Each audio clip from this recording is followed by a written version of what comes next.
Welcome to my YouTube channel Soumi's vlogs. আর দেখো, এখন বানানো হচ্ছে হ্যাচারি মুরগি, মানে দেশি মুরগিরই একটা মানে ভাগ বলতে গেলে। প্রচুর মাংস নিয়ে আসা হয়েছে, মানে যেহেতু বাড়িতে অনেকে আছে। আর আমি কিছুটা ম্যারিনেট করতে দিয়ে দিয়েছি। এখানে মশলা সবই দেওয়া আছে, যেরকম দই দিয়ে সব মশলা দিয়ে ম্যারিনেট করতে হয়। আর পেস্ট করেও রেখে নিয়েছি, কাটা হয়ে গেছে। পেঁয়াজ কুচিটা একটু বেশি পরিমাণেই দিয়েছি, যেহেতু অনেকটা পরিমাণে মাংস।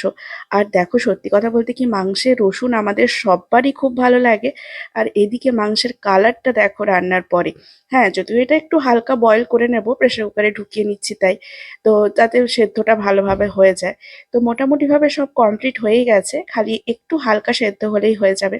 আর এদিকে সত্যি কথা বলতে কি, মাংসের কালার সেদিন এত সুন্দর হয়েছিল, তার সাথে টেস্টও, মানে তোমাদেরকে বলে বোঝানো যাবে না।